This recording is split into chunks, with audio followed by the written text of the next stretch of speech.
कुंडली गवर्धा हरिविठ्ठल श्री ज्ञानदेव तुकाराम श्रीमद सद्गुरु गुंडा महाराज की जय। श्रीमद सद्गुरु लक्ष्मण महाराज की जय। श्रीमद सद्गुरु नारायण महाराज की जय। श्री सिद्ध सिंहासन पीठ की जय। अखंडानंद रूपाय जय ज्ञानप्रदायिने भवद्भांत दिनेशाय गुंडाख्य गुरुवे नमः। कीर्तिस्मृतिपुराणानामालयं करुणालयं नमामि भगवत्पादं शङ्करं लोकशङ्करं। विज्ञानार्कमरीचिजालनिहता विद्यान्धकारौरजा शब्दब्रह्मसमुद्रमन्तरगिरि सिद्धान्तबद्धवृगाः ब्राह्मी नरकनरङ्गभूमिरसना संशोभिताभ्यानरा सोऽयं सर्वजगद्गुरुर्विजयति श्रीमान् प्रभुशङ्करः। गुरुन्नत्वा महेशाख्यान् शङ्करं च सुरेश्वरं नैष्कर्म्यसिद्धेर्भाषायां प्रपञ्च क्रियते धुना।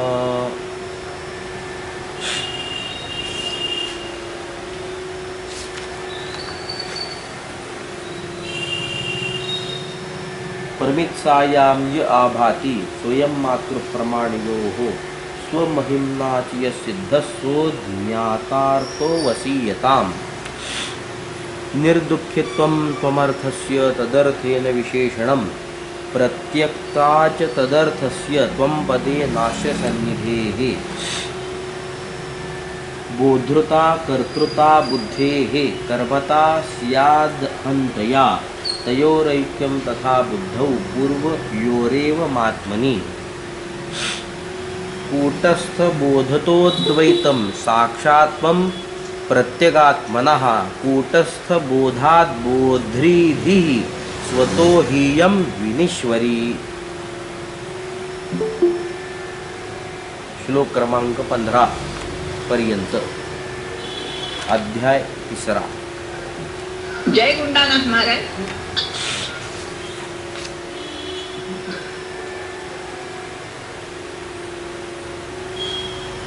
मिथ्या रूप असलेल्या जगताचा आणि सत्य असलेल्या आत्म्याचा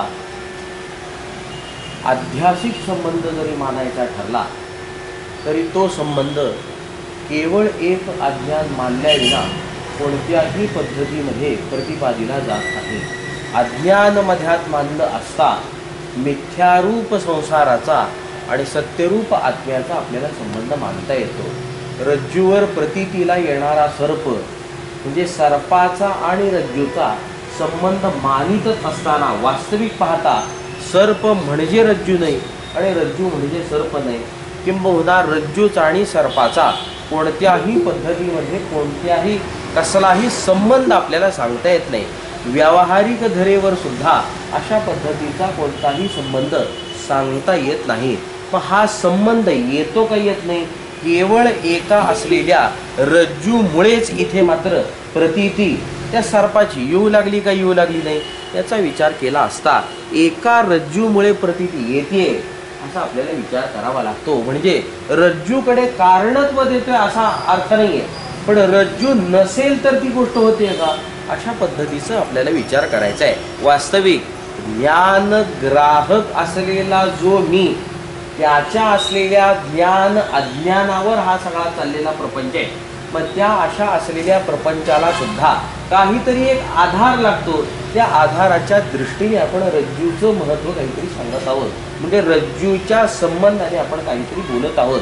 आधार म्हणा किंवा अधिष्ठान म्हणा याच्या संबंधाने आपल्याला बोलता येतं। मग रज्जूचा आणि सर्पाचा तसा संबंध आहे का, कोणत्याही पद्धतीचा संबंध नाही। वैलक्षण्यता आहे का नाही, विरुद्ध धर्म आहेत का नाही, विरुद्ध धर्माचा विचार केला तरी रज्जू आणि सर्पामध्ये विरुद्ध धर्माची जशाची प्राप्ती आपल्याला होते। मग यांचा संबंध येतो का येत नाही, यांचा संबंध येतो। एका विण एक दिसणारच नाहीये अशा पद्धतीची आहेत। जर रज्जूच नसेल तर मंद अंधकार असो नाहीतर अजून कोणताही अंधकार असो सर्प नावाची प्रतीती येणार नाही, म्हणजे येणार नाही ही गोष्ट निश्चित आहे। म्हणजे रज्जू असेल आणि माझ्या ठिकाणी संस्कार सर्पाचा असेल तर मात्र सर्प प्रतीती निश्चित येणार ही गोष्ट होते।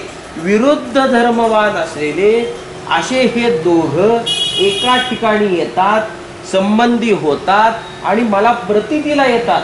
सत्तेचा विचार करा, दोघांची सत्ता सुद्धा भिन्न आहे. रज्जू व्यावहारिक सत्तावाद आहे आणि प्रतीती मात्र असलेला सर्प की जो केवळ प्रतीतीच आहे, व्यवहार दशेत तो नाही, असा असलेला जो प्रतीती मात्र सर्प आहे, त्याच्या नावावरूनच लक्षात घ्या प्रतीती मात्रता म्हणता येणं म्हणजे त्याची सत्ता ही सुद्धा प्रतीती मात्र आहे. म्हणजे काय आहे, प्रातिभासिक त्याची सत्ता आहे असा आपल्याला विचार करता येतो. व्यवहारिक सत्ता आणि प्रातिभासिक सत्ता यांचा मेलमिलाप होऊ शकतो काय? या दोन्ही गोष्टी एका वेळी आपल्याला येऊ शकतात का प्रतीतीला? एका वेळी यांचं ज्ञान होतं का? सत्ता शब्दाचा अर्थ करीत असताना ज्ञानाचा विचार आपल्याला करावा लागतो. ज्ञान ही सत्ता असते, दुसरी सत्ता नसते. सर्पाची सत्ता काय आहे? भले प्रातिभाषिक असो, आहे सत्ता काय? माझं ज्ञान, नाहीतर त्याला कोण विचारणार? रज्जूची सत्ता काय? माझं ज्ञान. दुसरी तिसरी कोणतीही सत्ता नसते. आत्म्याच्या सत्तेचा विचार केला तर माझं ज्ञान म्हणता येत नाही. ज्ञानरूप आत्मा ही पारमार्थिक सत्ता आहे. मग ही तर ती गंमत निराळी, कारण का ते स्वरूप आहे माझं. तिथे द्रष्टादृश्य त्रिपुटीचा विचार नसल्यामुळे ज्ञानग्राहक कोणीतरी त्रयस्थ आहे, दुसरा कोणीतरी ज्ञानग्राहक आहे, अशा पद्धतीचा विचार तिथे होत नाही. मग ज्ञान रूपता त्या आत्म्याला असल्यामुळं ती सत्ता त्याची मात्र अकाट्य व्यापक स्वरूपाची आहे. हा भाग निराळा आहे. सत्ता सत्ता म्हणून जी सांगितली ती ज्ञान सदृश आहे असा आपल्याला विचार करावा लागतो. एक प्रातिभाषिक सत्तेतलं ज्ञान आहे आणि एक व्यावहारिक सत्तेतलं ज्ञान आहे. दोन्ही असलेल्या ज्ञानामध्ये सत्ते करून भेद आहे का? भेद नाही. सत्ते करून भेद आहे. ज्ञानामध्ये भेद आहे का? ज्ञानामध्ये भेद समजायचा का? ज्ञानात भेद होतो का? या गोष्टीचा विचार केला तर एक भ्रांती ज्ञान आहे आणि एक व्यवहार दशेतलं सत्य ज्ञान आहे. रज्जूचं ज्ञान कसलं आहे? व्यवहारिक असं सत्य स्वरूपाचं ज्ञान आहे. म्हणजे काय आहे? कोणत्या काळामध्ये रज्जू खोटी आहे असं ज्ञान होतं? भूतकाळात, वर्तमान काळात, भविष्य काळात नाही. रज्जू खरीच आहे. व्यवहार दशेत रज्जू खरीच आहे, दोरी ही खरीच असते. त्यामुळे व्यवहार दशेत तिचा बाध होत नाही. मग अशी असलेली वस्तू आपल्याला काय सांगावी लागते? सत्य स्वरूपाची आहे असं आपल्याला म्हणावं लागतं. व्यावहारिक सत्यत्व त्या रज्जूला द्यावं लागतं. म्हणजे ज्ञान कसलं झालं रज्जूचं? व्यावहारिक सत्य ज्ञान मला झालं. निदान भ्रांती ज्ञान नाही एवढं तर म्हणता येईल का? नाही, भ्रांती ज्ञान नाही. प्रातिभाषिक सत्तेतलं ज्ञान आहे असं म्हणायची सोय रज्जूच्या संबंधाची नाही. आणि सर्पाच्या संबंधाचा विचार करा. सर्पाचं ज्ञान कोणत्या स्वरूपाचं आपल्याला होतं? सर्पाच्या ज्ञानाचा विचार केला तर तो प्रातिभाषिक स्वरूपाचा. त्याची सत्ताच प्रातिभाषिक.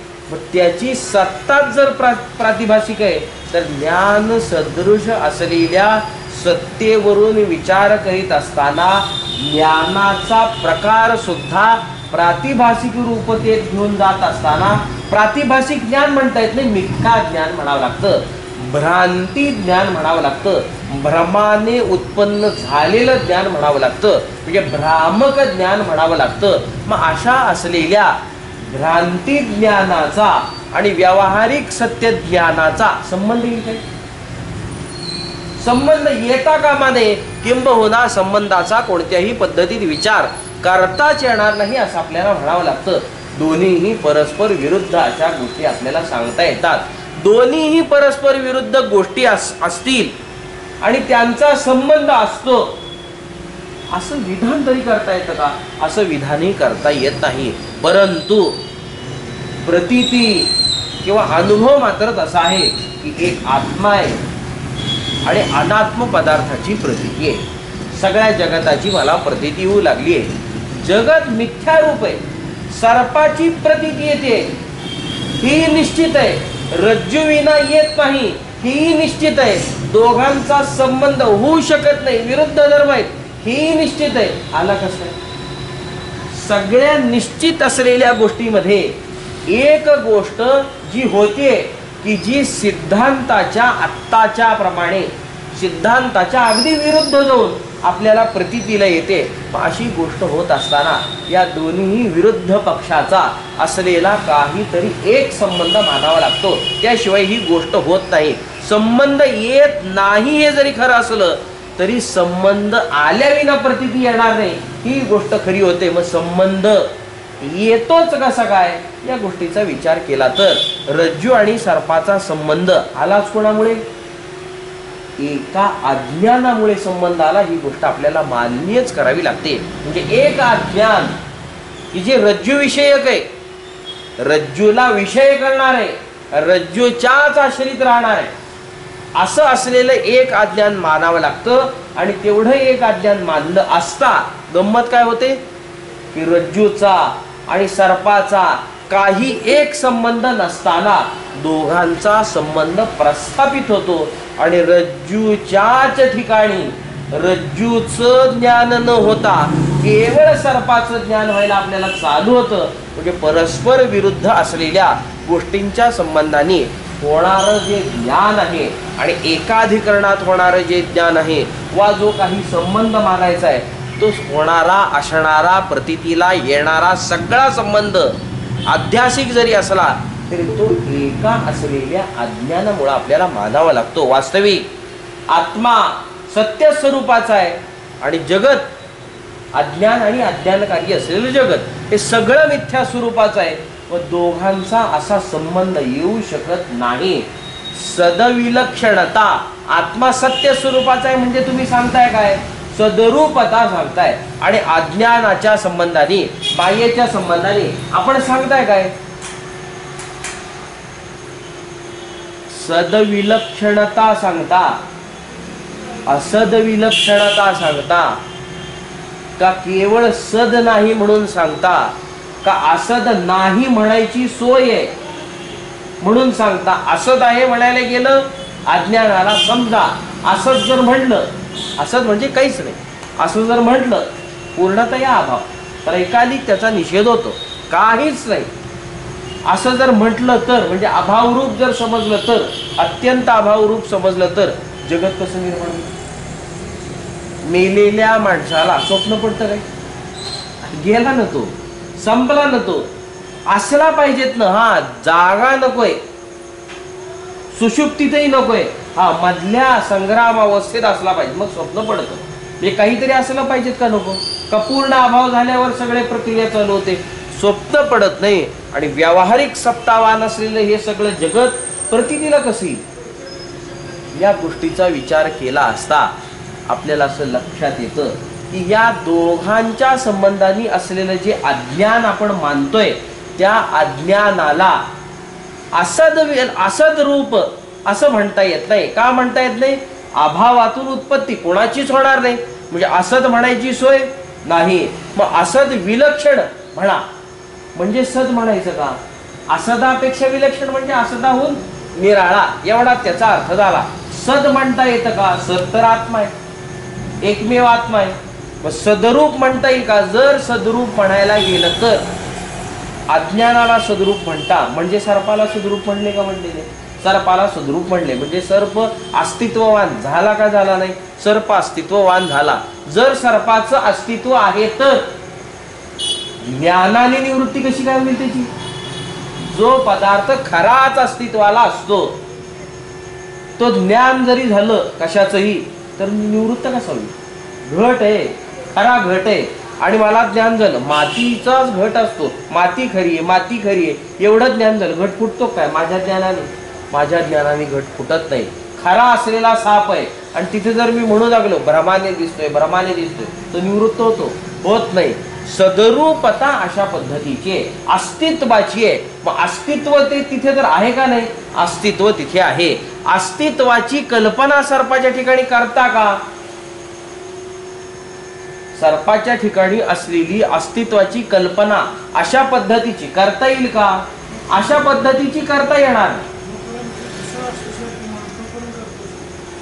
सद्रूपता जी आपल्याला आत्ता आपण प्रतिपादन करतोय व्यावहारिक पदार्थाच्या संबंधाची ती तशा पद्धतीची आहे का? त्याच्या ठिकाणी निवृत्त होतोय ना नंतर.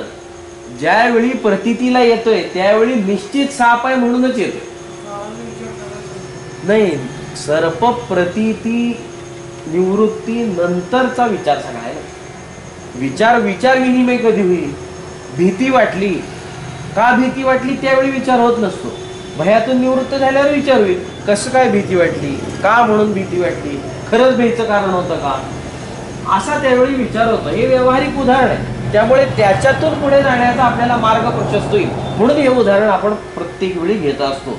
मग त्या सर्पाच्या संबंधाने विचार करा. सद्रूपता अशी कथन करता येते का की जी ज्ञानाने निवृत्त होत नाही?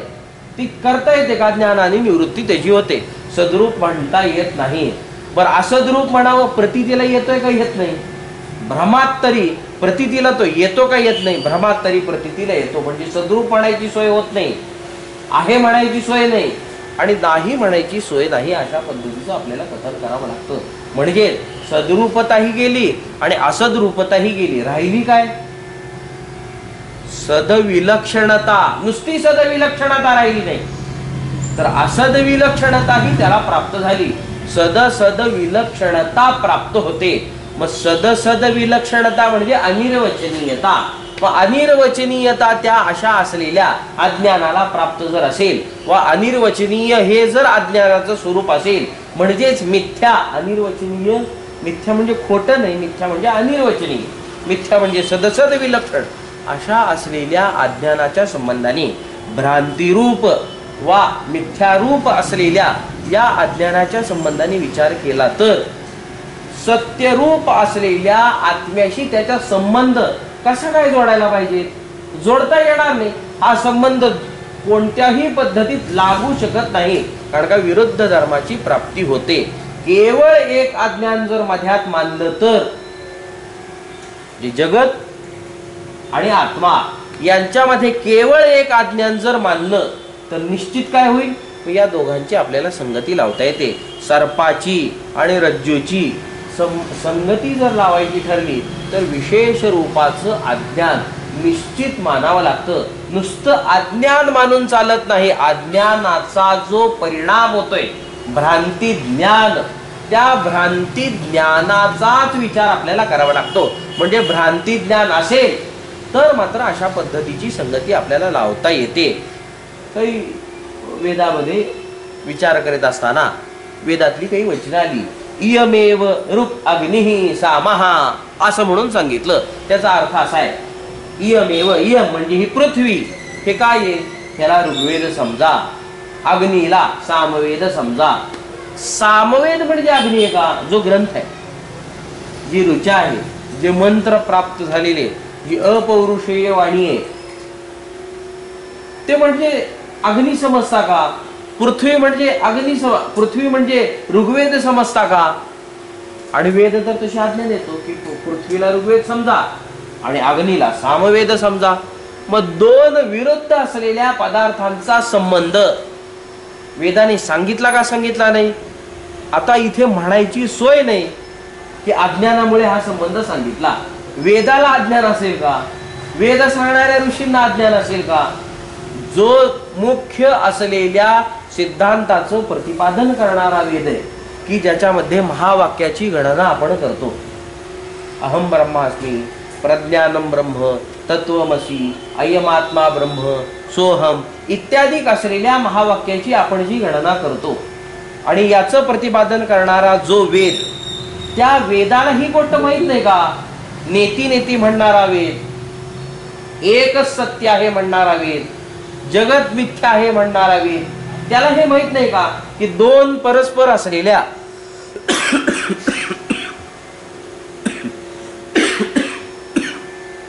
गोष्टींच्या संबंधाने एकत्व सिद्धी कशी काय होऊ शकते? दोन वेगवेगळ्या गोष्टी एका ठिकाणी त्यांना आणता कशी येऊ शकतं? जसं सर्प आणि रज्जूचं उदाहरण पाहिलं आणि अज्ञान मानून संबंध अध्यासिक लावला, तसा पृथ्वीचा आणि ऋग्वेदाचा संबंध वेदाने अज्ञानाने लावला. असं कसं म्हणता येईल? सामवेदाचा म्हणजे सामाचा आणि अग्नीचा संबंध वेदाने अज्ञानाने लावला असं कसं म्हणता येईल? असं म्हणता येणार नाही. ज्ञानरूप असलेल्या ब्रह्माच्या संबंधाने, आत्म्याच्या संबंधाने, प्रत्येकात्म्याच्या संबंधाने चिंतन करणारा जो वेद आणि उपदेश करणारा जो वेद, त्या अशा असलेल्या वेदाला अज्ञान असू शकतं काय? अज्ञानाचा इथे विचार करता येत नाही. आज्ञा तर आहे, मग विधी तर प्राप्त होतो का होत नाही? विधी प्राप्त होतो. पहिल्या दृष्टीने चिंतन करीत असताना सुरेश्वराचार्य या ठिकाणी म्हणतात की तो ओघात प्राप्त झालेला विषय. आणि जर याला सोडून पुढे गेलं तर ही शंका जशाला तशी काही वैदिक मंडळींची राहील, म्हणजे विद्वान मंडळींची राहू शकते की बाबा हे असं कसं काय होऊ शकतं.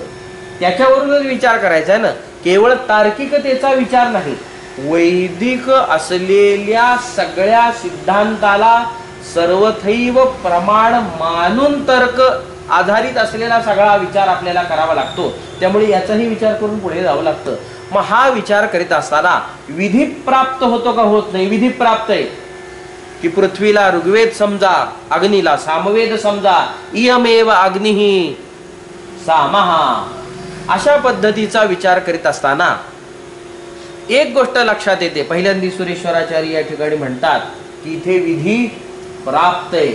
मग जिथे विधी प्राप्त आहे तिथे कोणत्याही पद्धतीमध्ये अज्ञानाचा विचार करू नका, आणि जिथे विधी प्राप्त नाही तिथे मात्र अज्ञानाचा विचार आपल्याला करता येतो. फारसं पटत. दुसऱ्या पद्धतीत विचार करा, यांचा प्रयोजक कोण आहे. प्रयोजक कोणीतरी असला पाहिजेत का नको. प्रयोजक जो आहे त्याच्यावरून अज्ञानाचा विचार मात्र करता येतो. या एका असलेल्या विधीचा विचार करीत असताना यांचा असलेला जो प्रयोजक आहे, म्हणजे विरुद्ध धर्मवान असलेले दोन एक आहेत, समजा एक आहेत, असं हा जो काही विधी दिला, या विधीचा प्रयोजक कोण आहे. अज्ञान नाही, वेद प्रयोजक आहे.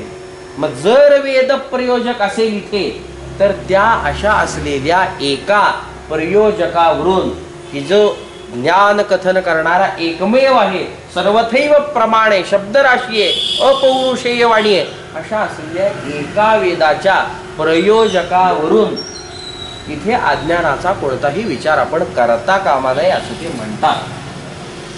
आणि जिथे प्रयोजक अन्य वेद नाही, अन्य प्रयोजक आहे, मग कुणीही तो दुसरा आपल्यासारखा कुणीही असू शकतो. अन्य वेद व्यतिरिक्त अन्य कुणीही, मग तो देवापासून चरापासून चेतनापासून अचेतनापर्यंत कुणी असेल. आता अचेतन प्रयोजक होऊ शकेल काय. जड प्रयोजक होऊ शकेल काय. जड प्रयोजक होणार नाही. त्यामुळे केवळ असलेल्या एकाचर सृष्टीचा विचार करीत असताना देवाधिकांचा विचार, दानवाधिकांचा विचार आणि मानवांचा विचार आपल्याला करावा लागतो. यांच्या संबंधाने प्रयोजकत्व जर राहिलं तर तिथे मात्र निश्चित समजून घ्या अज्ञानाची उपस्थिती आहे. अज्ञान त्याच्या ठिकाणी आहे अशा पद्धतीचा विचार करता येत नाही. तिसऱ्या पद्धतीत विचार करा. दोन विचार फारसे पटत कारण का एकाच्या कलाने जातात. तिसऱ्या पद्धतीत विचार पहा. हे वाक्य आलंच कुठं याचा विचार करावा लागतो. कर्मपर आहे, उपासनापर आहे आणि ज्ञानपर आहे. प्रत्येकाच्या अधिकारानुरूप वेदांनी वेगवेगळ्या आज्ञा प्रत्येक व्यक्तीला दिल्या. मग वेदांनी हे सांगितलं कोणाला. जिथे जगन्मिथ्यात्व आणि ब्रह्मसत्याचा विचार करायचा आहे इथे हे वाक्य आलं, म्हणजे ज्ञानकांडात हे वाक्य आलं की उपासनाकांडात हे वाक्य आलं, उपासनेसाठी हे वाक्य आलं की ज्ञानासाठी हे वाक्य आलं. उपासनापर असलेल्या गोष्टींचा विचार जर ज्ञानपर अशा पद्धतीचा केला तर पहिला दोष व्यवहार लोक हा होईल. कारण का तिथे वेगवेगळ्या असलेल्या गोष्टींच्या संबंधाने एक एकत्व सांगितलं जाईल की त्यांच्या असलेल्या आकाराने, त्यांच्या असलेल्या उपाधीचा विचार करून एकत्व. मूलतः एकत्वाचा विचार नाहीये तिथे, स्वरूपाने एकत्वाचा विचार नाहीये तिथे. इथे अमुक माना. सुपारीत गणपती मानता का मानत नाही. आवाहन केलं गणपती एवढा मोठा, सुपारीत कसा बसायचा. मानावा लागतो का मानावा लागत नाही. उपाधीत मानता ना, त्या मानता म्हणजे विधी आहे ना, तो आज्ञा आहे ना ती. मग त्या आज्ञेचा तसा परिणाम होतो असं आपल्याला मानावं लागतं. आकाराधिकांचा आपण तिथे विचार करीत नाही. म्हणजे तशी तशी उपस्थिती तिथे होते का होत नाही. मग हे ज्ञानपर आहे का उपासनापर आहे. गणपती, गणपतीचं स्वरूप काय.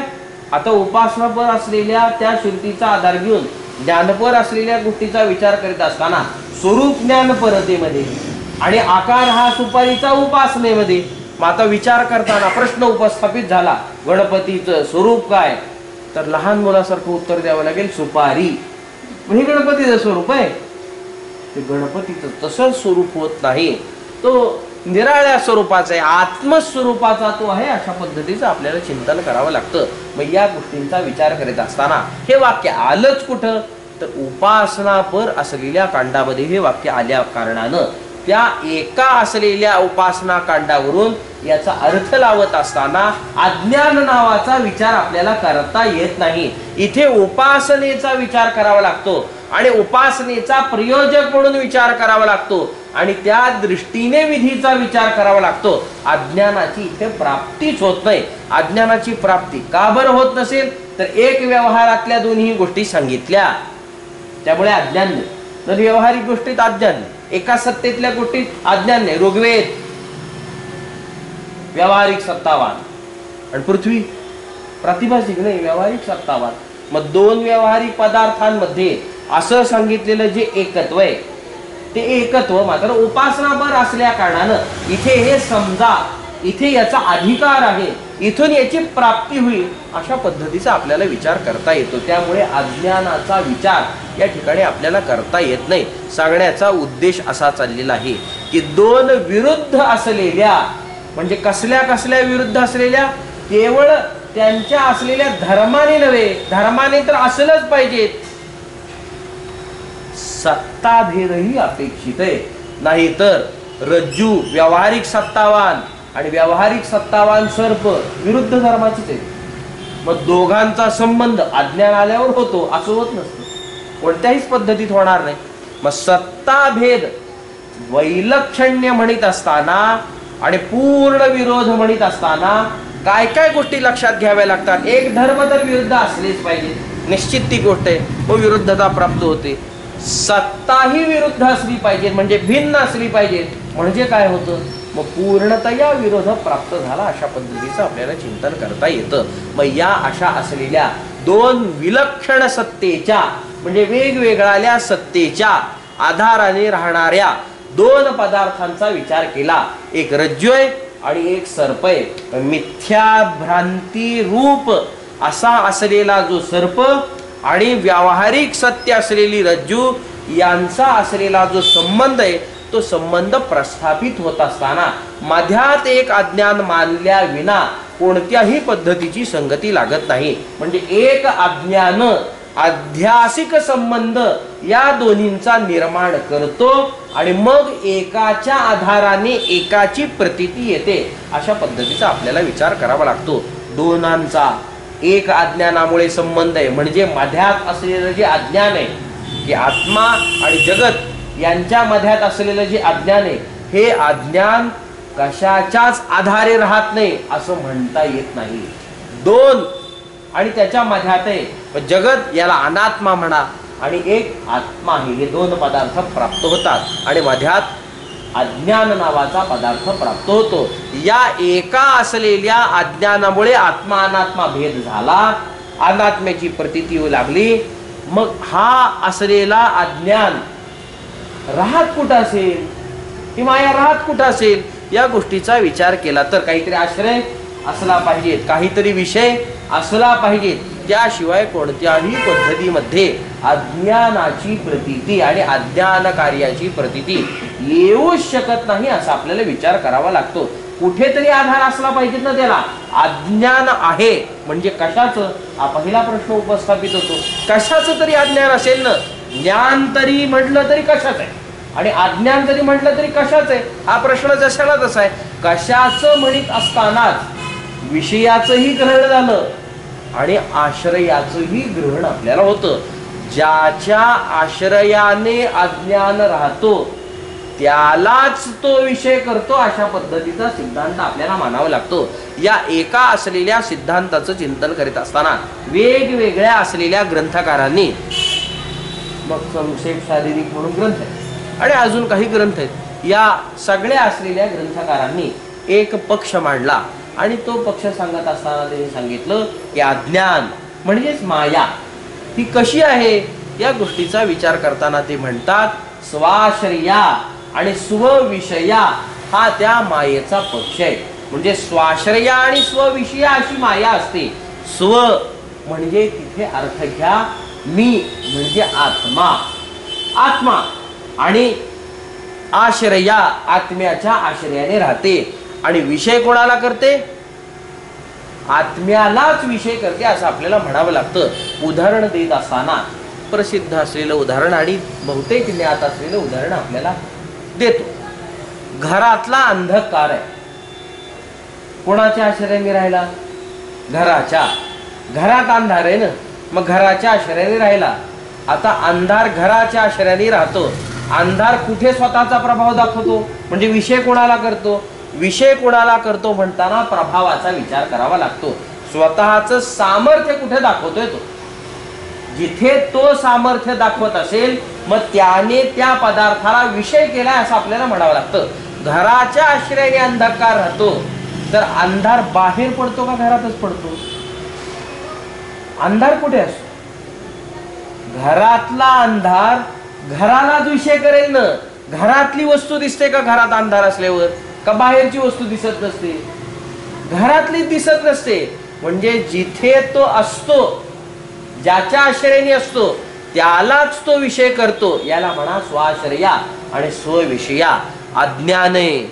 हे अज्ञान ज्याच्या आश्रयाने सिद्ध होईल त्यालाच तो विषय करेल. अशा पद्धतीचा विचार आपल्याला करावा लागतो. म्हणजेच अज्ञानाचा आश्रय आणि विषय शोधत असताना काल आपण असा विचार केला की अनात्मा हा त्याचा आश्रय होऊ शकत नाही. आणि त्याचं एक आणि एकमेव कारण की जे अनात्मा जो काही पदार्थ असेल, जेवढे म्हणून असतील, एक म्हणून नाहीये. अनात्मा म्हणजे आता पुष्कळ, एकाहून अनेकत्वाची प्राप्ती झाली अज्ञानामध्ये.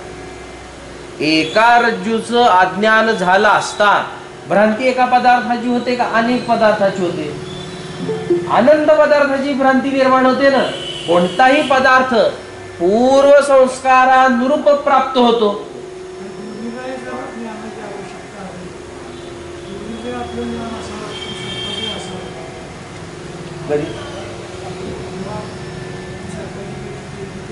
हा, दोरीचं ज्ञान असावं लागतं. म्हणजे पूर्वी दोरीचं ज्ञान असावं असा त्याचा काही हे नाही.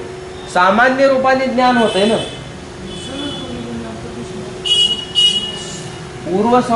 दोरीचं ज्ञान नसे ना का? पूर्व संस्कार सापाच आहे ना. सादृश्यता घेते काय दोरीतनं? ज्यावेळी सर्पाचं मला ज्ञान होतंय, सर्प प्रतीती येते, त्यावेळी मला ज्ञान काय होतंय? कशाच्या आधारे ज्ञान होतंय? एक सादृश्यतेच्या आधारे. आणि सादृश्यता आणि रज्जू आणि सर्पात काय आहे? केवळ नाही, केवळ लंबुळकेपणा. कशाचं? सापाच्या लंबुळकेपणाचं ज्ञान असलं म्हणजे काम होतं ना. दोरीचं कशाला लागतं? दोरीचं तर सामान्य रूपाने होतच आहे ना ज्ञान. लंबुळक काहीतरी आहे, रज्जू आहे हे ज्ञान नाही. समजा पैप वाकडी पडली, चालेल ना, काही हरकत. रज्जूच असावी असं काही. काहीतरी सर्प सादृश्य, सर्पाच्या देहाप्रमाणे सादृश्य धर्मवान असं काहीतरी असलं पाहिजे. आणि त्याच्या ज्ञानाची गरज नाहीये पूर्वी. रज्जूच्या ज्ञानाची पूर्वी गरज नाही. पूर्वी गरज कोणाच्या ज्ञानाची आहे?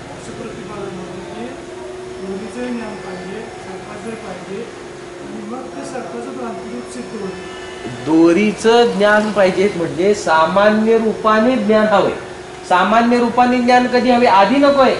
सामान्य रूपाने तर त्यावेळी होतंय हे काहीतरी पडलंय. हे काहीतरी पडलंय याचा अर्थ काय आहे? काही असेल, फक्त आता सादृश्यता काय असली पाहिजे? माझ्या पूर्व संस्काराने ज्ञान कुणाचं होतं? सर्पाचं. दोरीचं होत नाही. भ्रांती कशाची होती? मला भ्रम कशाचा होतोय? सर्पाचा. इतराचा भ्रम होत नाही. माळी असेल तर मालेचा भ्रम होतो. आता त्याला दोरीचं ज्ञान कशाला हवंय? दोरीचं नकोय. सादृश्यतेचं ज्ञान तिथं मात्र निश्चित असलं पाहिजे. म्हणजे सादृश्यता कुणाची? ज्याची भ्रांती होतीये. म्हणजे भ्रांती रूप जो पदार्थ मला प्रतीतीला येतोय त्याचा पूर्वकाली संस्कार असला पाहिजे. तर बाकी काही नको. सर्पाचा अंतःकरणात संस्कार असेल तर सर्प, मालेचा असेल तर माला, आणि रज्जूचा असेल तर मग सर्प, माला वगैरे इत्यादी कुठे येईल? सर्पाचा संस्कारच नसला सर्प दिसणारच नाही त्या. पण जो संस्कार असेल तो तिथे प्रगट होईल. अशा पद्धतीचा त्याचा अर्थ असल्यामुळे रज्जूच्या विशेष ज्ञानाची गरज नाही. पूर्वी रज्जूचं ज्ञान असेल तर भ्रांती ज्यावेळी संपून जाईल आणि त्यावेळी पदार्थ दिसेल त्यावेळी तो स्वतः म्हणेल अरे दोरी होती म्हणून. आणि दोरीचं खरंच ज्ञान नसेल आणि पहिल्यांदाच बघितले असेल अरे हा पदार्थ होता, हे काही साप नाही. एवढं त्याला ज्ञान होईल. म्हणजे अभिज्ञा प्रत्यक्षाचा तो विचार होईल असा आपल्याला विचार करावा लागतो. परंतु असा दोरीचं ज्ञान नसलेला मनुष्य जवळजवळ सापडणार. दोरी असतेच, कुठे नाही बघितली तरी बांधायच्या वेळी बघितलेली असतेच. दोरी कुठेतरी बघितलेली असते का नसते? बघितलेली असतेच, पण त्याच्या ज्ञानाची अपेक्षा तिथे आता सध्याला नाही. केवळ संस्काराची अपेक्षा निश्चित आहे. मग कोणता संस्कार? जो काही असेल तो, त्या संस्काराची अपेक्षा मात्र निश्चित आहे. या गोष्टीने आपल्याला असं लक्षात घ्यावं लागतं की आपण असा विचार करतोय की अनात्मा आहे, एक का अनेक, भ्रांती रूपता आहे. एकच पदार्थ प्रतीला येतो का? अनेक येतात. संस्काराप्रमाणे वाटेल तेवढे पदार्थ येतील. बर, जागा अडवतो, काल विचार केला, जागाही अडवत नाही, वाटेल तेवढे पदार्थ प्रतीला आले, काही बिघडत नाही. मग संसारामध्ये, जगतामध्ये एकत्व कसं असू शकतं? अनेकत्व आहे. कसं काय अनेकत्व? इथे पूर्वसंस्कार लागतात. आणि जगताच्या ज्ञानामध्ये पूर्वसंस्कार नकोत का? धाता यथा पूर्वम अकल्पयन, जसं पूर्वी होतं तसंच त्याने पुन्हा निर्माण केलं. पूर्वी कसं होतं? जीवांच्या असलेल्या पूर्व कर्माच्या आधारे जे फलद्रूप होण्यासाठी म्हणून निर्माण झालेले जे कर्म आहेत, म्हणजे कर्मफल आहेत, त्या कर्मफलाच्या आधारे सृष्टी निर्माण करतो. कोण? ब्रह्मदेव करतो अथवा काय जे व्हायचे ती प्रक्रिया होत असेल. मग आता ह्याला पूर्वसंस्कार आहेत का नाही? पूर्वीची सृष्टी कशी असेल? पूर्व कर्म केले, तिथे द्वैत रूपता, तिथे अनेकत्व. या सृष्टीचा विचार करा. त्याच संस्काराने युक्त असलेला हा सगळा भ्रांतिरूप असलेला प्रपंच असेल तर याच्यात एकपणा राहील का अनेकपणा सिद्ध होईल? भ्रांती आहे ना. मग ज्याच्या त्याच्या संस्कारानुरूप ती गोष्ट प्रतिपादली जाते व तशी तशी त्याला प्रतीला येते. त्यामुळेच पहिल्या पाठाच्या वेळी आपण याचं चिंतन केलं होतं. या नैष्कर्म्य सिद्धीच्या अनुकूल बुद्धी आणि प्रतिकूल बुद्धी प्रत्येकाची एकसारखी असते का? नाही, एकसारखी होत नाही. संस्कार निराळे होते. अनुकूलता आणि प्रतिकूलता ही निरनिराळी त्याला प्राप्त होते. निरनिराळी म्हणजे अनंत प्रकाराची प्राप्त होते. एका प्रकाराची दोन माणसं सुद्धा सापडणं कठीण आहे. एका वृत्तीची सापडू शकत नाही. एका असलेल्या व्यावहारिक संबंधाने व्यवहार करीत असताना वृत्ती जी येते व्यवहारात, त्या वृत्तीच्या संबंधाने साधू पुरुषांचा जरी विचार केला तरी एक आचरण सापडणार नाही. साधू पुरुषांचाही सापडणार नाही. म्हणजे वृत्ती नाही, व्यवहार करीत असतानाची वृत्ती, त्या वृत्तीचा विचार केला तर एक आचरण सापडतं का?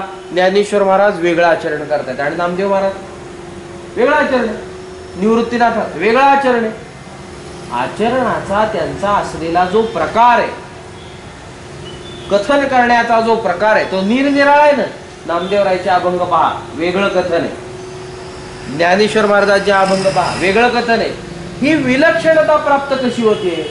वेगवेगळालेपणा व्यवहारात असल्यामुळे, व्यावहारिक वृत्ती तशी असल्यामुळे तसं होतंय. आता बोधाचा विचार केला, वृत्त्यारूढ चैतन्याचा विचार केला तर साधू पुरुषांमध्ये भेद नाही. वेद ज्ञान नामदेव महाराजांना आहे, तेच ज्ञानेश्वर महाराजांना, तेच ज्ञान तुकाराम महाराजांना. आणि तेच ज्ञान उत्तम कल्पना केली तर ज्यावेळी आपल्याला प्राप्त होईल त्यावेळी तेच प्राप्त होईल, दुसरं प्राप्त होणार. दुसरं ज्ञान नाहीच तर आत्मा दुसरा असेल तर मग दुसरं ज्ञान. ज्ञानेश्वर महाराजांचा काय, नामदेव महाराजांचा काय, आणि त्यांच्या आधीच्या अनंत कालातल्या असलेल्या साधू पुरुषांचा काय, आणि पुढे होणाऱ्या अनंत साधू पुरुषांचा काय. आत्म्याच्या संबंधाने चिंतन करताना एकत्वाचंच प्रतिपादन होतं. एक हरी आत्मा आणि जीव शिव समा, हेच कथन होईल ना सगळीकडे. दुसरं तिसरं तर कथन होणार नाही ना. मग तिथे एकत्व सांगितलं का सांगितलं नाही, तेच ज्ञान प्राप्त होतं. म्हणजे वृत्त्यारूढ चैतन्याचा, बोधाचा विचार केला तर एक आणि एकपणा, एकसारखेपणा आपल्याला दिसून येतो.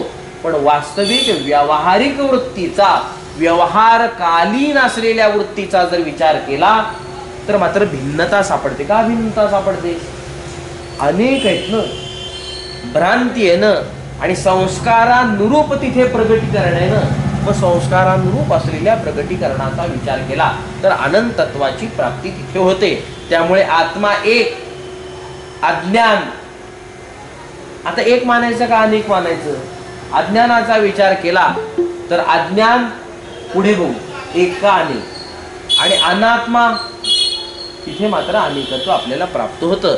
मग एका असलेल्या आत्म्याचा आणि अनात्म्याचा विचार केला तर आत्मा आणि अनात्मा या दोघांच्या संबंधाने विचार करीत असताना आश्रय आणि विषय हा जो भाव आहे तो अज्ञानाच्या संबंधाने कोणाला येतो? या गोष्टीचा विचार आपण काल केला.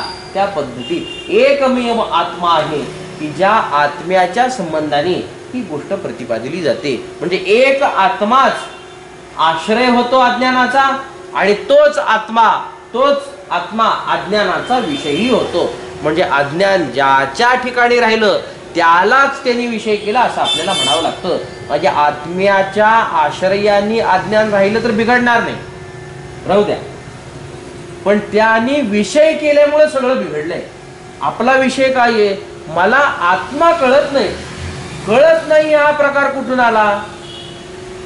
अज्ञान राहिल्यामुळं, आश्रयाला आल्यामुळं भ्रांती रूप आहे. न कळलं काय बिघडत नाही. विषय केला का केला नाही? विषय केला. विषय केल्यावर काय केलं? म्हणजे झाकलं ना.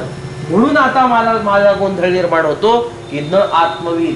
नारद म्हणतात न आत्मविद, आपल्यालाही न आत्मविद. आत्मा आम्हाला कळत नाही. विषय केल्याचा परिणाम आहे. एखादा दुष्ट व्यक्ती आपल्या शेजारी जरी बसला, यदा कदाचित बसू द्या, आपला प्रभाव त्याच्यावर पाडायचा प्रकार करा. होत नसेल, निदान त्याचा प्रभाव आपल्यावर पाडून घेऊ नका. घात कुठे आहे? शेजारी बसण्यात नाहीये, त्याच्यासारखं वागण्यात आहे. घात तिथे होतो. म्हणजे विषय ज्यावेळी होतो त्यावेळी मात्र निश्चित घात होतो असा विचार करा. पण अज्ञानाचा स्वभाव असा आहे की जिथे राहतो तिथे विषय केल्या विना सोडतच नाही.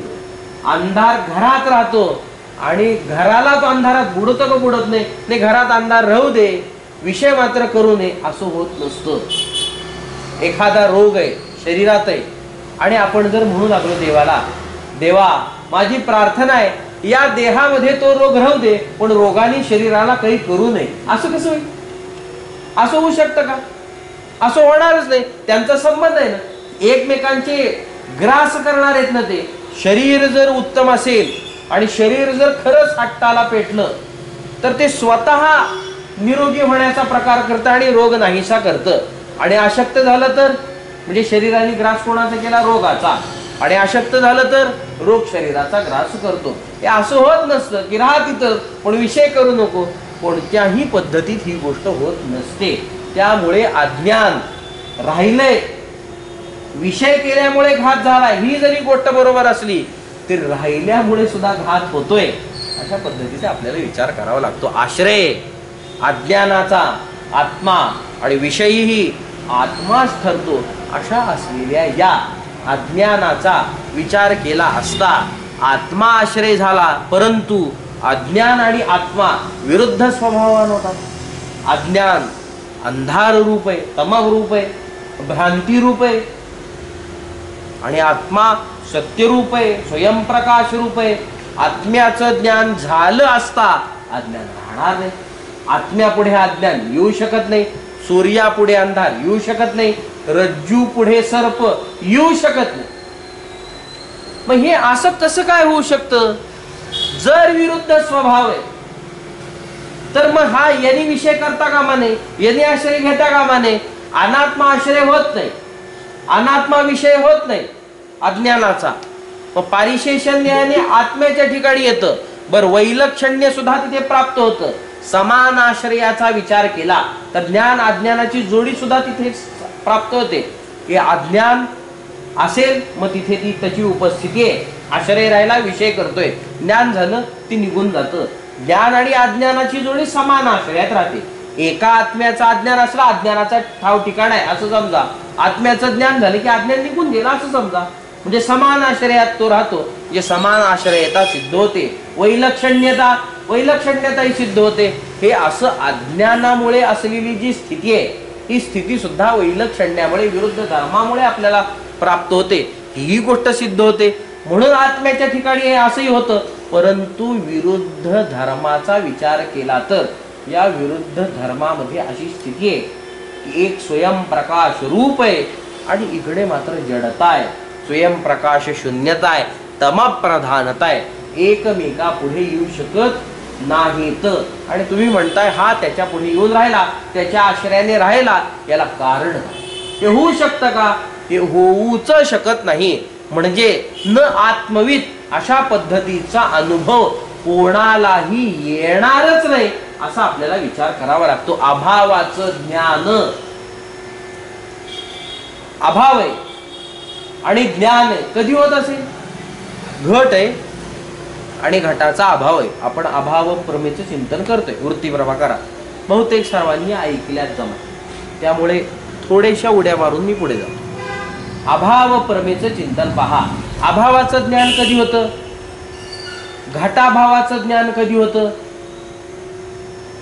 घट असला, घट माहिती असला, भावरूपता घटाची माहिती असली आणि ज्यावेळी घट त्या ठिकाण्याला नाही त्यावेळी घटाभावाचं ज्ञान होतं. तर घटच माहित नाही आणि अभावाचं ज्ञान होऊ लागलं, असं कसं होतं?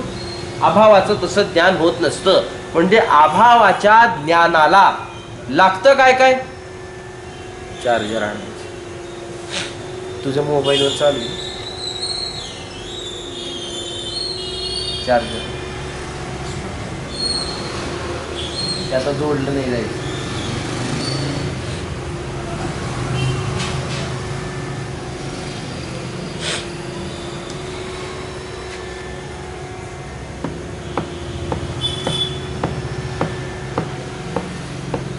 अभावाच्या जोडले की नाही? हे स्विच ऑफच झाले. हे का काय म्हणतो? नाही, पॉवर बँक आहे.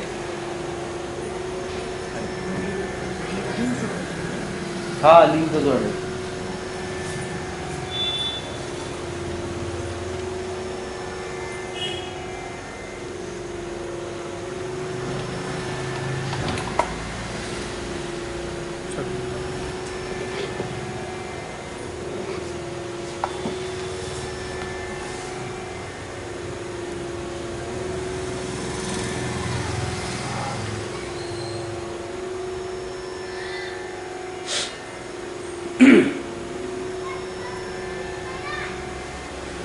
होईल चालू आपलं आपलं चिंतन.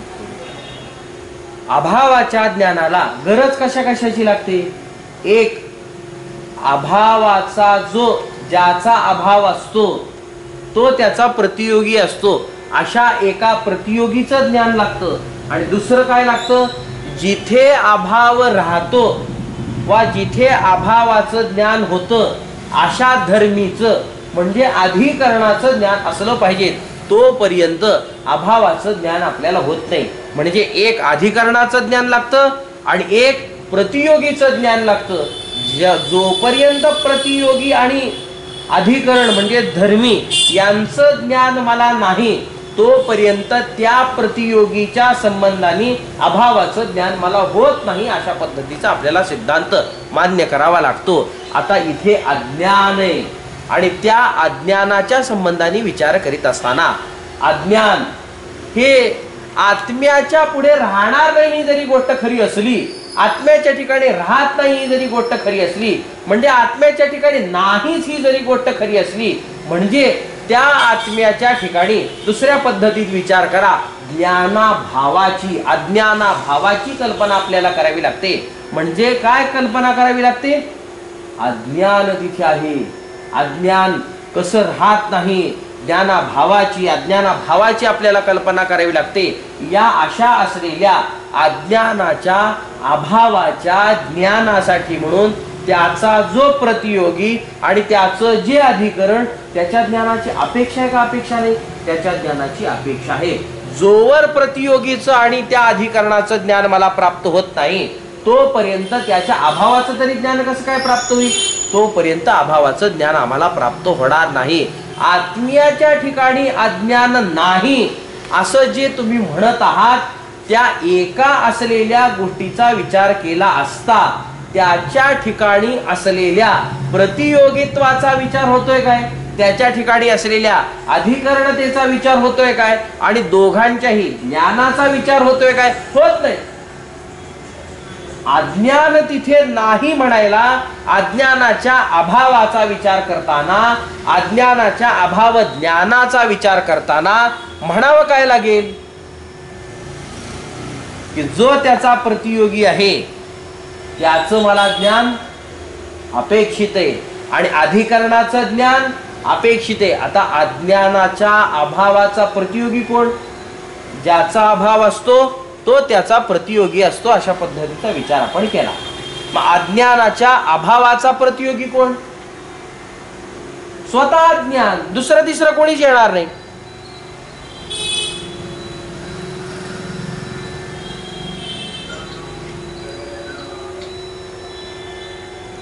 दुसरा तिसरा तर कोणी तिथे असू शकत नाही ना. मग अज्ञानाच्या अभावाचा प्रतियोगी जो अज्ञान, त्याचं ज्ञान पहिल्यांदा अपेक्षित आहे. कोणाला? मला अपेक्षित असलं पाहिजे. दुसरं अपेक्षित काय असलं पाहिजे? अधिकरणाचं ज्ञान. म्हणजे कोणाचं ज्ञान असलं पाहिजे? ज्याच्या आश्रयाने अज्ञान राहत असेल त्या अशा असलेल्या आश्रयीचं ज्ञान मला अपेक्षित असलं पाहिजेत का नको? त्या आश्रयीचं ज्ञान मला असलं पाहिजे. म्हणजे आश्रयी इथे कोण झाला? अधिकरण कोण झालं? तर त्या अधिकरणतेचा विचार करीत असताना म्हणावं लागतं अनात्मा अधिकरण होत नाही. मग इथे निश्चित म्हणावं लागेल आश्रय कोण आहे? आत्मा. अज्ञानाचा अभाव सांगायचा आहे आणि अज्ञानाच्या अभावाचं ज्ञान संपादन करत असताना आत्म्याच्या ज्ञानाची गरज आहे, कारण का तिथे त्याचा अभाव रे. आता ज्याला आत्म्याचं ज्ञान झालं आहे त्याच्या दृष्टीने अनात्म्याची संगती लावायची का? त्याच्या दृष्टीने अनात्म्याची संगती लावता येणार नाही. अज्ञान का प्रतीतीला तिथं आलं म्हणून जर सांगायचं ठरलं तर ज्याला आत्म्याचं ज्ञान नाही अशाच्या दृष्टीने अज्ञानाची प्रतीतीचा विचार करता का ज्याला आत्मज्ञान झाले त्याच्या दृष्टीने अज्ञानाच्या प्रतीतीचा विचार करता? आत्मज्ञानी असलेल्या महात्म्याच्या दृष्टीने संसाराच्या सत्यत्वाचा विचार आहे, मिथ्यापणाचा विचार आहे का भ्रांती ज्ञानाने युक्त असलेला जो जीव त्याच्या दृष्टीने हा सगळा विचार होतो? या गोष्टीचा विचार केला तर ज्ञानी माणसाच्या दृष्टीचा हा विचार नाही.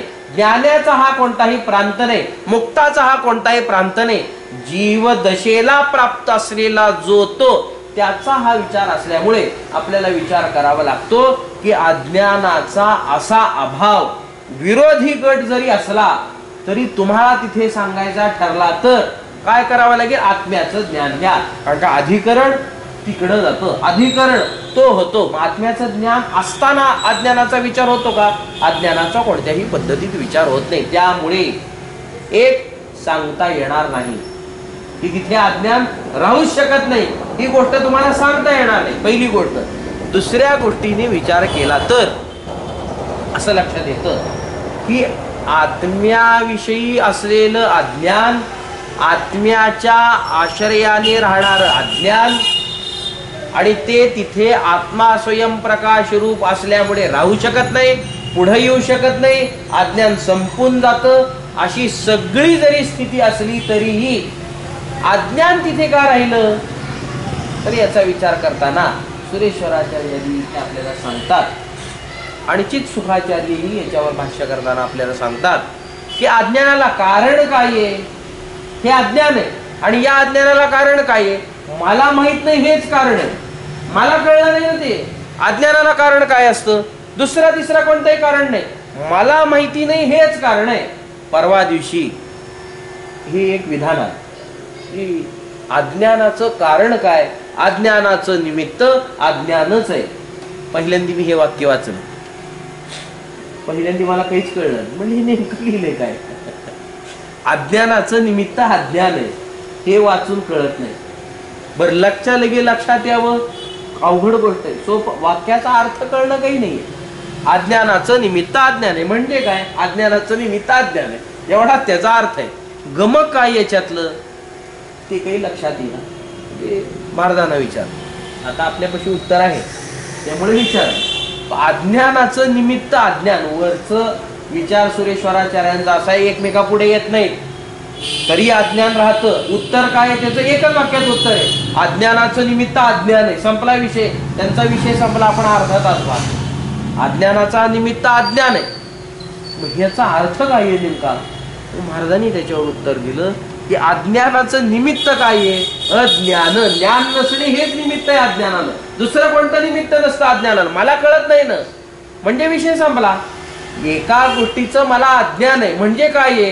कळत नाही ना मला माहित नाही ना. मग आत्मा लाख स्वयंप्रकाशित असेल, कळतोय का? कळला का? नाही कळला. मग आता काय व्हायला पाहिजे? मोठा अज्ञान त्याच्यावर येऊन बसलं हे मान्य करावं लागेल. पण केवढा अज्ञान आहे? तुला जेवढा आहे तेवढं तिथला अज्ञान आहे. म्हणजे काय? आत्मा कळणार नाही एवढा अज्ञान आहे. म्हणजे अज्ञानाला निमित्त ते अज्ञानच आहे अशा पद्धतीचा आपल्याला विचार करावा लागतो. दोन विरोधी असलेल्या पदार्थांमध्ये अज्ञाना व्यतिरिक्त जर कोणतं निमित्त स्वतंत्र असेल तर त्या दोन पदार्थांचा संबंध येणार नाही. हा व्यावहारिक सिद्धांत, ही गोष्ट खरी आहे. पण जर अज्ञान निमित्त असेल तर मग दोन विरोधी पदार्थांचा सुद्धा संबंध येतो. माझा अमुक एक शत्रू आहे हे मलाच माहित नाही.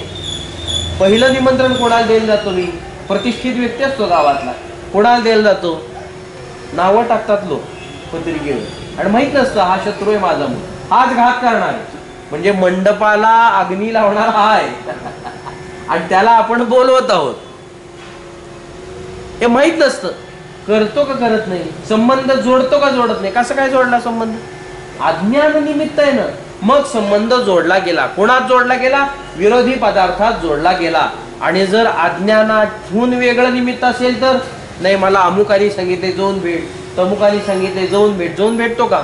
हो म्हणतो, जात नसतो, भेटत नसतो. व्यक्ती कोणत्याही पद्धतीत घात करून घेत नसतो. फार फार तर एखाद्या लोकप्रतिनिधीने जरी सांगितलं जा भेट, तरीही व्यक्ती जात नाही. मग जातो कधी? असं असताना सुद्धा निमित्त मग प्रबल व्हावं लागतं. काय प्रबल व्हावं लागतं? जो प्रयोजक आहे त्या प्रयोजकाला याच्या शत्रूपेक्षा दुष्ट व्हावं लागतं. तो हजाराची हानी करणारा असतो, हा म्हणतो त्याला नाही भेटला की तुझं घर जप्त करतो, मग हा दोन भेट. म्हणजे हा जास्ती दुष्ट झाला का झाला नाही? मग जास्ती दुष्टता तिथे मात्र घ्यावी लागते. म्हणजे शत्रुत्व बदलल्यावरच होतं, विरोधीपणा संपल्यावरच संबंध होतो. आणि अज्ञान निमित्त असेल तर मग संबंध जोडला जाईल अशा पद्धतीचा आपल्याला विचार करावा लागतो. मग आत्म्याचा आणि जगताचा किंवा अज्ञानाचा हा संबंध आला, आत्म्याच्याच आश्रयाने अज्ञान राहिलं, आत्म्याला ते विषय करू लागलं, विरोधी असताना करू लागलं. याला निमित्त काय?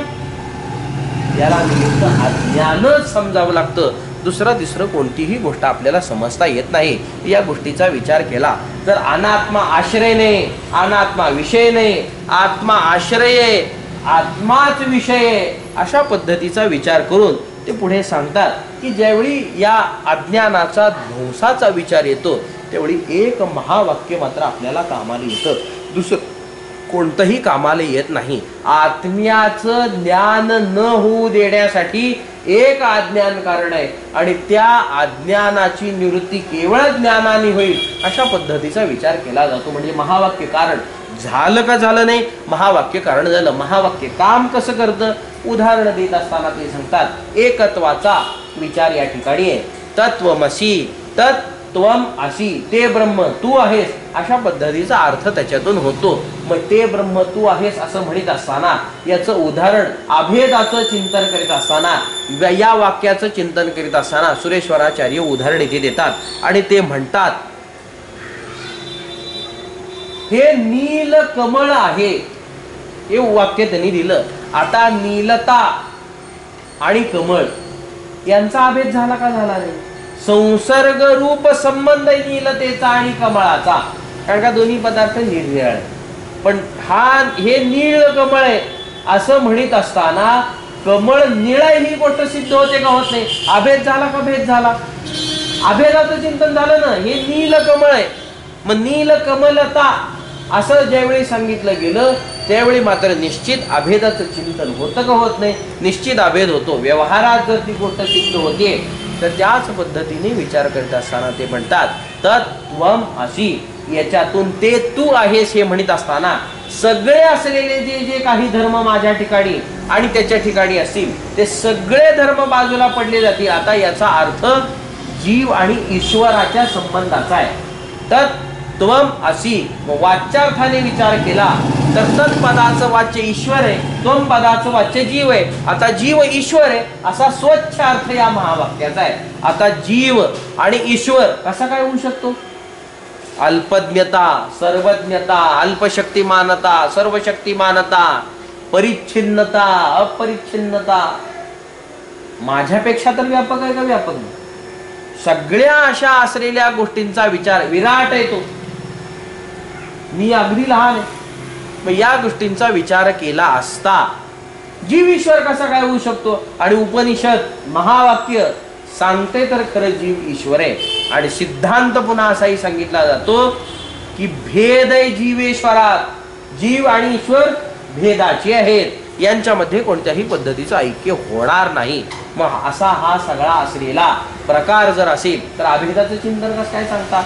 तर त्या गोष्टीचा विचार करताना ते म्हणतात की या अशा असलेल्या विरुद्ध धर्मांचा ज्यावेळी त्याग होतो त्यावेळी एकमात्र जे शिल्लक राहणारं जे स्वरूप आहे, जे चैतन्य शिल्लक राहतं, त्या अशा असलेल्या चैतन्याची एकता आपण या ठिकाणी सांगत आहोत. म्हणजे महावाक्य सांगते काय? एक ऐक्य सांगते, एकत्व सांगते, आत्मस्वरूपाचं आणि ब्रह्माचं एकत्व या ठिकाणी प्रतिपादन होते. म्हणजे आत्माच ब्रह्म आहे अशा पद्धतीचं ज्ञान हे आपल्याला महावाक्याने सांगून दिलं. म्हणजे चिकित्सा कोणाची केली पाहिजे?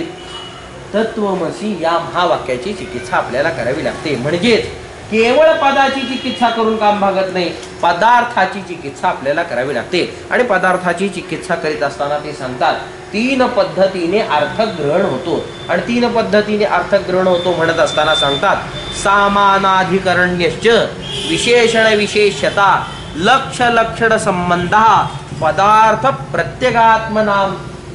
प्रत्यगात्म्याचं चिंतन करीत असताना त्याच्या अर्थाचा बोध करून घेत असताना 3 पद्धतीने या पदांचा अर्थ आपल्याला लावता येतो. एक, पदांमध्ये समानाधिकरण्य नावाचा संबंध असला पाहिजे. म्हणजे काय असलं पाहिजे? प्रत्येक पदाची विभक्ती समान असली पाहिजे. एक विभक्ती असली की मग त्यांच्या त्या पदांच्या ठिकाणी समानाधिकरण संबंध आहे. म्हणजे प्रथमा विभक्तीतलेच सगळे पद आहेत, मग त्या पदांमध्ये समानाधिकरण असा संबंध आहे. मग त्या संबंधाने त्यात जेवढे म्हणून पद असतील त्या पदांचा एकच अर्थ आहे असं आपल्याला सांगता येतं. व समानाधिकरण संबंध त्यांच्या ठिकाणी असला पाहिजे.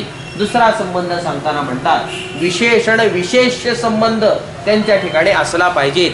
विशेष आणि विशेषण असा संबंध असला पाहिजे ही गोष्ट सांगत असताना पदार्थाचा विचार करावा लागतो. म्हणजे कोणत्या पदार्थाचा विचार करावा लागतो? वाच्यार्थाचा विचार करावा लागतो. इथे दुसरा विचार करून चालणार नाही. पहिल्या केवळ पदाचा विचार केला आणि एक अर्थ काढण्याचा प्रकार केला. दुसऱ्या संबंधात केवळ वाच्यार्थाचा विचार केला आणि ऐक्य काढण्याचा विचार केला. म्हणजे विशेषण विशेष्य संबंधाने केवळ वाच्यार्थ गृहीत धरून तत्वमस्यादी महावाक्यातून जीव ब्रह्मैक्य सिद्धी करता येते असं सुरेश्वराचार्य आपल्याला सांगतात. म्हणजे विशेषण रूपाने त्या ईश्वराचं म्हणजे ब्रह्माचं ग्रहण करा आणि विशेष रूपाने जीवाचं ग्रहण करा अशा पद्धतीचा काही गणित सांगतात. आणि हे सांगत असताना विशेषणता जी ईश्वराच्या ठिकाणी राहिली आणि विशेषता जी जीवाच्या ठिकाणी राहिली आणि विशिष्टता दोघांची मिळून होते आता तिकडे सर्वशक्तिमानता, इकडे अल्पशक्तिमानता, विशेष याचं विशेषण स्वधर्माने ज्ञान करून देतं, त्यावेळी विशिष्टाची प्राप्ती होते असा सिद्धांत विशेषण विशेष्य भावात येतो. आता इकडे अल्पज्ञता आणि सर्वज्ञता या दोघांचं जर एकामेकाच्या ठिकाणी आदान प्रदान व्यवहार जर घडला तर अल्पज्ञता त्या विशेषाची जाईल, सर्वज्ञता त्या जीवाला येईल. पण आपत्ती अशी येते की जीव ईश्वर झाला असं आपल्याला म्हणावं लागतं. पण अल्पज्ञता जाण्यासाठी सर्वज्ञता ही कोणत्याही पद्धतीची तशी कारणीभूत होऊ शकत नाही. त्यामुळे ईश्वर जो विशेषणात घेतला आणि जीव जो विशेष भागात घेतला, त्या दोघांच्या असलेल्या मेलमिलापाचा विचार करीत असताना सुद्धा इथे सुद्धा सांगितलं गेलं की विरुद्धाचा त्याग निश्चित करावा लागतो. म्हणजे कशा कशाचा त्याग करताल? त्याच्या संबंधाने असलेल्या परोक्षतेचा त्याग करा. आता त्याच्या संबंधाचे असलेले बाकीचे धर्म तर संपलेच संपले, आणि जीवाच्या संबंधाने असलेल्या दुःखित्वाचा त्याग करा. म्हणजे काय होईल? आता हे वाच्यार्थच आहे, जशाला तसेच आहे. यांचा आपण ज्याच्या ठिकाणी त्याग करतो त्यावेळी निश्चित काय होईल? यांच्या ठिकाणी असलेलं जे ऐक्य, ते ऐक्य मात्र जशाला तसं सिद्ध होतं. तिसरा संबंध सांगितला गेला, लक्ष्य लक्षण संबंध. एक लक्ष्य आहे आणि त्या लक्षार्थाचा विचार आपल्याला करावा लागतो. तत्पदाचं एक वाच्य आहे आणि तत्पदाचं एक लक्ष्य आहे. त्वम पदाचं एक वाच्य आहे आणि त्वम पदाचं एक लक्ष्य आहे. लक्ष्य लक्षण संबंध जिथे प्रतिपादित होतो तिथे मात्र एकत्वाची सिद्धी होते. अशा पद्धतीचा विचार करा. त्वम पदाचं लक्ष्य काय? लक्षणा कुठे होत असेल त्वम पदाची? तर त्वम पदाची म्हणजे माझ्यासाठी प्रयुक्त असलेलं जे पद, त्याची लक्षणा होत असताना निश्चित सांगता येतं की केवळ जो कूटस्थ आहे, आत्मा आहे, त्या आत्म्यामध्ये त्याची लक्षणा होते, इतरत्र त्याची लक्षणा करता येत नाही. मग त्या कूटस्थाचा आणि तत्पदाचं जे लक्ष, जो ब्रह्म, त्या ब्रह्मामध्ये त्याची लक्षणा होते. म्हणजे हा कूटस्थ ते ब्रह्म आहे, अशा पद्धतीचा आपल्याला विचार या महावाक्याच्या दृष्टीने आपल्याला करता येतो.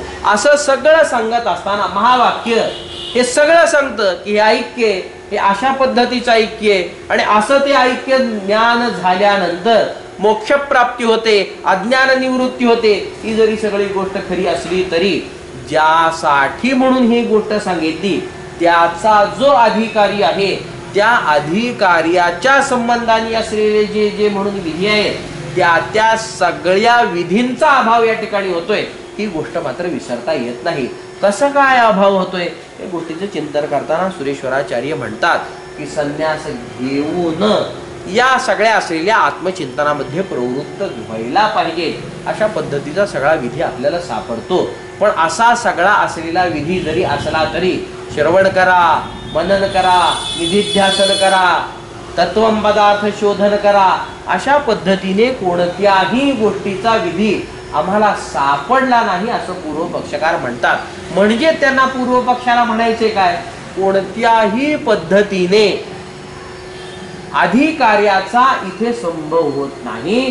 कारण का? जरी अधिकारी असला तरी करावयाची कर्तव्य तिथे शिल्लक राहत नाहीत. कारण का? त्यांनी श्रवण करावं, मनन करावं, निधिध्यासन करावं, तत्वम पदार्थ शोधन करावं. हे केल्यावर त्याला ज्ञान प्राप्त होईल. अशा पद्धतीचा विधान असा सगळा प्रकार जरी असला तरी याच्यासाठी म्हणून असलेला जो काही विधी आहे तो सापडतो का? तो कोणत्याही पद्धतीचा आम्हाला सापडत नाही. त्यामुळे जिथे शास्त्राचीच प्रवृत्ती नाही तिथे मात्र कोणत्याही व्यक्तीची प्रवृत्ती व्हावीच कशाला असा विचार इथे मात्र मांडला गेला. जिथे शास्त्र प्रवृत्ती नाही तिथे आपण प्रवृत्ती करू नये या एका असलेल्या विधानातून ही गोष्ट पुढे येते.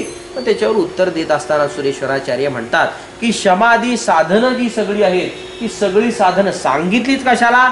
एक असलेल्या प्रवृत्तीच्या आधारे ही गोष्ट सांगितली. कोणाच्यासाठी म्हणून ही सांगितली? ज्याला दुःखाची निवृत्ती करावयाची आहे अशा असलेल्या व्यक्तीसाठी म्हणून हा सगळा प्रकार सांगितला. याला विधी आहे का विधी नाही या गोष्टीचा विचार करताना ते म्हणतात की आत्मावारी द्रष्टव्य श्रोतव्यो मंतव्यो निदिध्यासितव्या या श्रुतीचा तिथे मात्र उद्घोष करतात आणि सांगतात इथे मात्र नियमविधी प्राप्त होतो.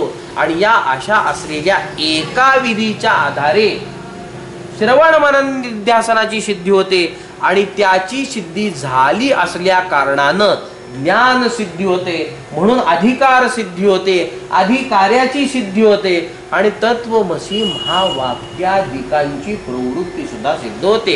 या एकाचा विचार करतात. पूर्व पक्षकाराच्या दृष्टीने इथे सांख्य उभे राहत आहेत आणि सांख्य आपल्याला विचार मांडतात, सांख्य चिंतन करतात.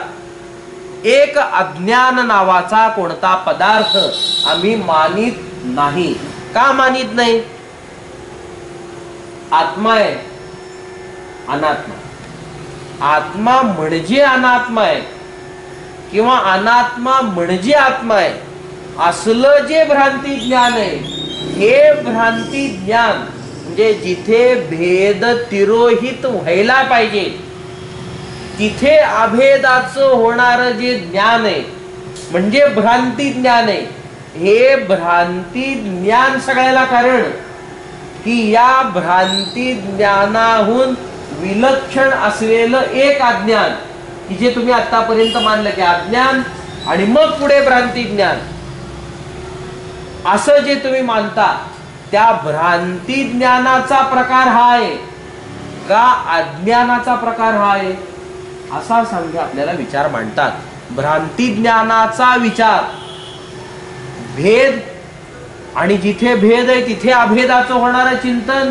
देह म्हणजे आत्मा आहे, इंद्रिय म्हणजे आत्मा आहे, प्राण म्हणजे आत्मा आहे, अहंकार म्हणजे आत्मा आहे, अशा पद्धतीतूनच आपण पुढे आलो ना. जो सुरुवातीचा भाग आहे त्या सुरुवातीच्या भागाला सांख्य पकडतात म्हणजे कपिलादी मुनी आणि त्यांचे असलेले अनुयायी आणि ते म्हणतात की केवळ भ्रांती ज्ञान म्हणजे मिथ्या ज्ञान हेच या सगळ्याला कारण आहे. म्हणजे बंधनाला कारण केवळ मिथ्या ज्ञान आहे.